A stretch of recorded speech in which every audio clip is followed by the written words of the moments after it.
वाईएम news and योजना हरियाणा और Haryana job city YouTube channel, दोनों यूट्यूब चैनल पर आपका बहुत बहुत स्वागत, आपका बहुत बहुत हार्दिक अभिनंदन। साथियों, हरियाणा फैमिली आईडी, हरियाणा योजना वाले चैनल पे तो हम रेगुलर देते ही हैं योजनाओं के अपडेट, लेकिन हरियाणा जॉब सिटी जॉब का चैनल है तो वहाँ देना भी ये जरूरी है।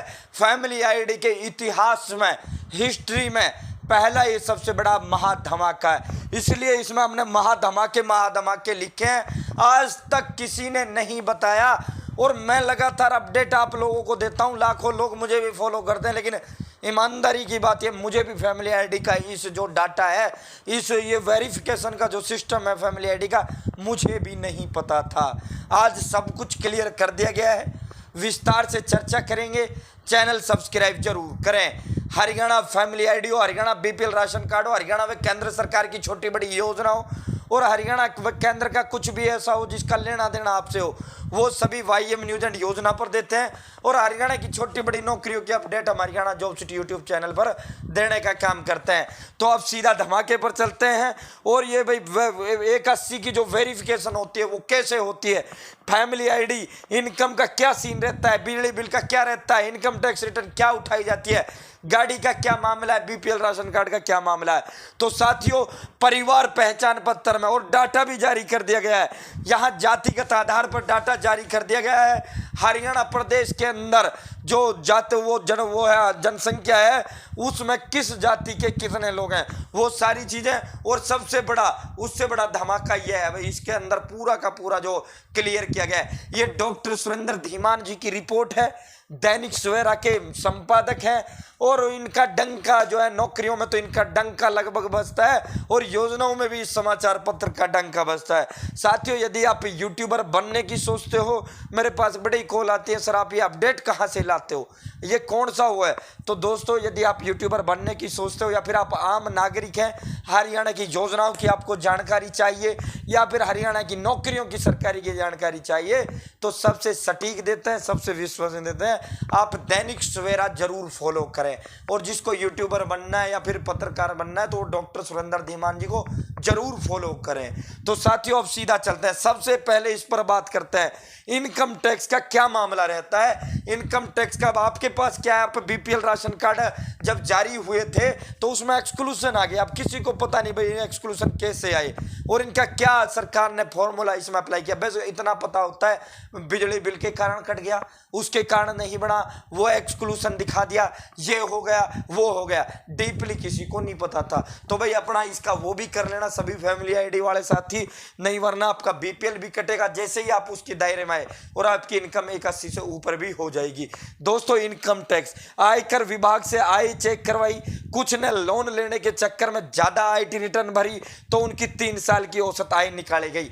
अब जिनकी फैमिली आईडी पर एक्सक्लूजन इनकम टैक्स का आया था, इनकम टैक्स रिटर्न का जिसकी उस पर आया था, जिस कारण उसका बीपीएल नहीं बढ़ा या अन्य सुविधा उसको नहीं मिली, तो इसका सरकार ने ये किया था, ये सरकार ने इनकम टैक्स 3 साल तक का आपका पूरा का पूरा जो डाटा है वो सरकार ने चेक करवाने का काम इसके अंदर किया था। आयकर विभाग से आय चेक करवाई, सरकार ने इनकम चेक करवाई इनकम टैक्स डिपार्टमेंट से। कुछ ने, अब हम जैसे कुछ साथियों ने लोन लेने के चक्कर में वो क्या किया कि अपनी आईटी रिटर्न भरी और तो उनकी 3 साल की औसत उसकी आय निकाली गई। जब उसकी एवरेज इनकम निकाली गई तो जिस भी परिवार के अंदर ये देखने को मिला, उसका इसके कारण बीपीएल काटने का काम किया गया, वो इनकम टैक्स भरता था। दूसरा, बिजली बिल का सबसे बड़ा धमाका है, बिजली बिल को लेकर। और बिजली बिल की जो है ये इनकम वो होता है, उसके हिसाब से आपकी इनकम भी देखी जाती है। एक तो इनकम आपकी अपर होती है, दूसरा बिजली बिल एक्सक्लूजन आता है। साथियों, पहले 9,000 रुपये सालाना थी, आप सभी को पता है। सीएम साहब ने फिर से 12,000 रुपये सालाना कर दिया कि जो बिजली का बिल है 9,000 थोड़ा कम है तो इसे 12,000 कर देते हैं। साथियों, सभी बिजली निगमों से, चाहे वो दक्षिण हरियाणा बिजली वितरण निगम हो, चाहे वो उत्तर हरियाणा बिजली वितरण निगम हो, उन सभी से जो भी आपके मीटर थे, आप उसके उपभोक्ता हैं जिस भी निगम के, डीएचबीवीएन या यूएचबीवीएन के, तो उससे पूरा डाटा आपका लिया गया था। हरियाणा सरकार ने पूरा डाटा लिया और फिर जो है बिजली बिलों का डाटा परिवार पहचान पत्र के साथ जोड़ा भी था सरकार ने। घर घर इसको लेकर जो है आए भी थे वो लोग जो इसको वो लिंक करने के लिए।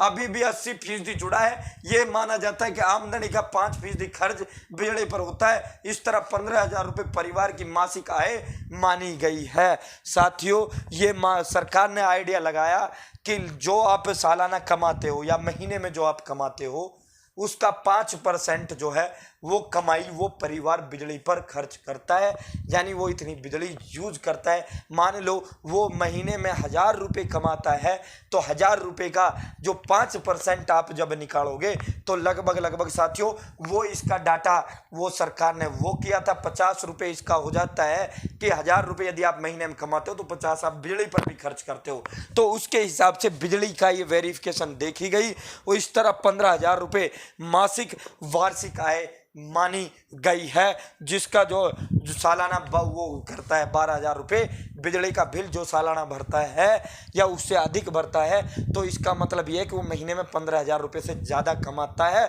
15,000 से ज़्यादा कमाता है तो 12 महीने में 81 से ऊपर उसकी इनकम हो जाती है, उसको वो कर दिया जाता है। तो यहाँ ये लगाया। अगला दिखा देते हैं 4 पहिया वाहन। 4 पहिया वाहन प्रदेश में लगभग 40 लाख वाहन रजिस्ट्रेशन है। यह डाटा पुराना है जिसमें मोबाइल नंबर फीड नहीं है। प्रदूषण चेक कराते समय वाहन मालिकों से डाटा लिया गया। जिन परिवारों के पास 4 पहिया वाहन है उन्हें 1,80,000 रुपये की आय से बाहर कर दिया, 2 पहिया वाहन मालिकों को नहीं। तो 4 पहिया वाहन वाले जो हैं उनको 1,80 से उनकी इनकम अधिक रखी गई है। उनका बीपीएल गलती से बढ़ के आ गया तो उनका बीपीएल भी कटेगा, और 1,80 से यदि अब भी उनकी कम है तो उनकी इनकम 1,80 से ऊपर करी जाएगी, क्योंकि ये सरकार ने अच्छा किया है। और वास्तविकता भी यह है कि भाई जिनकी इनकम 81 से अधिक महीने में 15,000 रुपये से जो अधिक कमाएगा गाड़ी भी वही व्यक्ति रखेगा। अब जो 15 से कम कमाएगा उसका तो गाड़ी रखेगा कहाँ से, वो गाड़ी खरीदेगा कैसे। यहाँ सरकार ने 2 पहिया जो वाहन है उनको दूर कर दिया है। 4 पहिया वाहन में आपके ट्रैक्टर आते हैं, आपकी कार आती है, तो जिसके पास भी ये नाम है अब इसी पर वो चल रहा है, आपका सब कुछ कट जाएगा। और सरकार ने जो सरकार की नज़र में थे उनका तो बनाया ही नहीं है बीपीएल, और उनकी इनकम 1,80 से ऊपर की है। कॉन्ट्रैक्चुअल कर्मी यानी जो कॉन्ट्रैक्चुअल कर्मचारी हैं, हरियाणा सरकार के डाटा से पता लगा कि लगभग 3.5 लाख रेगुलर कर्मचारी हैं और 2,70,000 जो कॉन्ट्रैक्चुअल कर्मचारी, मगर कॉन्ट्रैक्चुअल कर्मचारियों के आंकड़ों पर शंका थी। तब प्रदेश के 9500 डीडीओ से डाटा लिया, तब 1.5 लाख जो ये डीसी रेट वाले, एक मैं आपको सही वो करूं, या हरियाणा कौशल रोजगार निगम वाले जो कर्मचारी हैं पंजीकृत मिले। शेष आंगनवाड़ी वर्कर, आशा वर्कर और अन्य का डाटा मिला। एक परिवार में 4 भी वो मिले, एक परिवार के अंदर 8 आदमी इस कारण के अंदर मिले। और औद्योगिक श्रमिक आप देख लो, इसमें थोड़ी गलती हो गई। कोरोना काल से पहले का डाटा परिवार पहचान पत्र में ले लिया सरकार ने। कोरोना काल में कुछ की नौकरी चली गई, इसलिए 15-16 लाख लोगों में से 70 से 80 हज़ार का नाम कट गया, बीपीएल से कट गया। फैमिली आईडी में 81 से ऊपर इनकम हो गई, उन्हें दुरुस्त कर दिया है। कुछ की फैक्ट्री संचालक 15,000 रुपये कागजों में देते हैं, लेकिन उनकी इनकम जो है कम रखी गई है, मगर वास्तव में उसको 10,000 रुपये मासिक में ही मिलता है। अब उन्हें दुरुस्त किया जा रहा है। अगर कोई ऐसी शिकायत है तो आप तुरंत शिकायत डालें और उसका समाधान होगा।